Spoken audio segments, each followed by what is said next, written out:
پارہ 1 سورۃ البقرہ رکوع 15 میں حضرت ابراہیم علیہ السلام کی اللہ تعالیٰ نے کئی محبتوں کے ذریعے آزمائش کی، والدین کی محبت، گھر کی محبت، دولت کی محبت، وطن کی محبت، قوم کی محبت۔ حضرت ابراہیم علیہ السلام نے ہر محبت اللہ کی محبت کے اوپر قربان کر دی، گویا حضرت ابراہیم علیہ السلام اپنے بیٹے اسماعیل کو بھی اللہ کی محبت کے اوپر قربان کرنے کے لیے تیار ہو گئے، جیسے ہم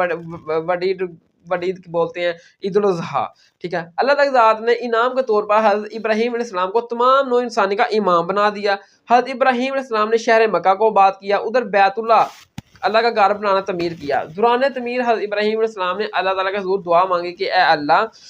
ہمیں اپنی عبادت کے طریقے سکھا، اور ہماری یہ دینی خدمات اپنی بارگاہ میں قبول و منظور فرما، ہماری نسل میں ایک پیغمبر بھیج یا اللہ جو تیرا پیغام لوگوں تک پہنچائے، لوگوں کا تزکیہ کرے۔ اللہ تعالیٰ کی ذات نے حضرت ابراہیم علیہ السلام کی یہ دعا قبول فرمائی اور نسل ابراہیمی میں آخری پیغمبر حضرت محمد صلی اللہ علیہ وسلم کو بھیج دیا۔ نبی علیہ السلام نے آ کر لوگوں کو اس قرآن کے ذریعے حکمت سکھائی اور اس قرآن کے ذریعے لوگوں کو جمع کیا، اس قرآن کے ذریعے لوگوں کے نفس کا تزکیہ کیا، لوگوں کے دلوں میں اللہ کی محبت کو ڈالا، آخرت کی فکر ڈالی، شہادت کی تڑپ پیدا کی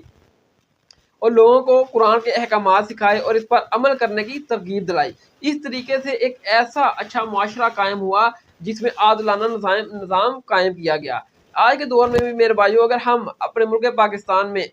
عادلانہ نظام قائم کرنا چاہتے ہیں تو سب سے پہلے ہمیں اس قرآن کے ذریعے لوگوں کو جمع کرنا ہوگا، اس قرآن کے احکامات کے اوپر لوگوں کو عمل کرنے کی ترغیب دینی ہوگی، پھر اس قرآن کے ذریعے لوگوں کے نفس کی صفائی کرنی ہوگی، لوگوں کے نفس کا تزکیہ کرنا ہوگا، پھر اس طرح ایک اچھا معاشرہ بنے گا اور اس اچھے معاشرے میں عادلانہ نظام قائم کرنے کے لیے لوگ ہر طرح کی قربانی دینے کے لیے تیار ہو جائیں گے، جن کی تربیت، جن کا تزکیہ اس قرآن کے ذریعے ہم نے کیا ہوگا، جس طرح نبی صلی اللہ علیہ وسلم نے اپنے پیارے صحابہ کرام کا تزکیہ